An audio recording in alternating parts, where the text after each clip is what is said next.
dropping of the ego, humility to realize and recognize that if you're an ideas person, I don't think you tend to be the best executor because you get caught up in the next idea and then you jump onto the next thing. I think for me, it's always been about how do I communicate my ideas into and turn them into reality.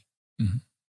That's a macro picture, biggest challenge I've ever had because I live so far forward in the future and I'm like a time traveler and I constantly come back to today and I'm like, why are we even doing this? It's like, Fred, you said to do that 2 weeks ago.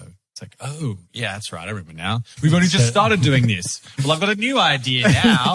As you mature, and I think, it takes time, you realize when you make a plan, you have to stick to it because you made that plan. And that's your commitment to everyone else. And if you keep chopping and changing, unfortunately, you get what is the most expensive thing for any human is context switching cost.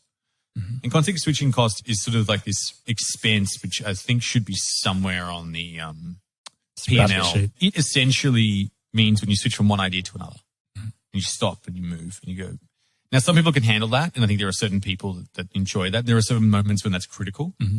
But most of the time, I'd say a good 70%, you shouldn't be doing that. I've just made a commitment to doing things quarterly. I've made the promise and commitment of what we're going to do and what we're not going to do. And I make that to the engineers and to the product managers and the marketers. I say, this is what we're going to do and this is what we're not going to do. And high level, my commitment and promise to them on that determines my leadership strength. It's a direct correlation. Because if I make a promise and I don't deliver on it, then they look at me and go, Fred's going to say this, then he's going to say this, then he's going to say this. Compromised. And then what happens is quality decreases, projects get 50% finished, and no one ever really gets that motivated because they assume whatever's going to happen is going to change in 2 weeks' time because Fred's got another idea, and that's infuriating for a lot of people. Mm-hmm. And it's, obviously I have to live with that my entire life. But I think I'm a visionary. Like I paint a picture of the future. And then when it comes to translating that into a plan, I surround myself with people like that. Mm-hmm. People who take that idea and go, yeah, I get that. And I turn that into reality. And then I have this, what I call active forgetting. I literally just forget about the idea. And then I come back to it in like a while time. Like, oh, that's right. That was a great idea. And now it's executed. Awesome. Let's go on to the next thing. And what it does, I think this active forgetting is actually what you're doing is delegating responsibility, giving total control and autonomy. And the most important thing in that is to set a very clear expectation of what success looks like. And this is something which I've taken a long time to develop. I don't think it comes naturally. I think it's a learned behavior. Mm-hmm. And I think it's something you can develop and a skill you can get better at. I had to work on my faith. Okay. Faith in myself and faith in other people. So what does that mean? Well, I don't have to worry these days about, can I trust this person? Well, if you set a clear expectation from the beginning, it's not about trust. It's actually about integrity. Is that person going to deliver on what their word is? Mm-hmm. And that's really on them.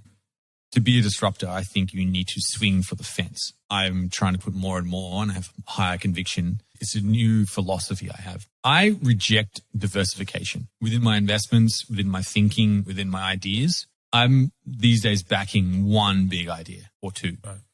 Put all your eggs into one basket and watch that basket. I've had the opposite style of thinking. This is a new style of thinking that I've started to embody. Right. What Finder's really good at is it's spread itself really wide and it's handled COVID really well. And lots of other comparison services haven't done so well because we were so diversified. Mm-hmm. And that makes it safe. It's a great, safe company, just carries on. There's something to compare. There's an endless shelf of infinite comparisons that need to be done.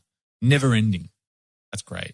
The way I think about these days is instead, I think if you take one thing and do it remarkably, uniquely, where someone is compelled to use your service or product, that to me is the new benchmark. That's what I aspire to. I used to be not so all in. Now I'm trying to ride something all the way. I think I'm in a different place as well. Like in the beginning, I think validate it, take a small bet, and then, roll it out and test it and prove it, right? That tends to be a good way to start and get off the ground. But these days, I feel I've got enough experience. I have capital, human capital, inspirational capital. I have energy capital inside myself. I have clarity. I have experience capital. And I can combine all of that capital together to make bigger and better conviction bets. your contribution to the business you're running or to your life, to your family, to your hobby, to your art, to your purpose, to your passion, one of the key factors of that is your level of energy. And normally when you're starting a company, particularly, you are the most valuable asset because there's no one else. And if you're not running in top energy, then the company's not actually getting the most out of it, what it needs. And your contribution is not quite where it needs to be. And everyone else, as you know, grow a company, they want you to respond, not to react. They want you to lead, not to micromanage. They want you to empathize and not necessarily sympathize. They want to have those private chats when you're not staring at your phone for that 3 minutes where you can have that direct chat and give that really key piece of feedback that they know that you care about them and they care about you and that you're connected to this company and you believe in where it's going. Whether you're doing that and being in those moments, that determines the success of that company. And so your energy state and your mental state is essential in that. If you're not there, the company's not there. I'm not done yet. I don't think the game is actually a finite game. It's an infinite game. And I don't feel I have delivered and created the best manifestation that I can possibly make. I'm on my way there. And that's the reason why I get out of bed. That's why I do that. I just want to create something great that no one's ever done before.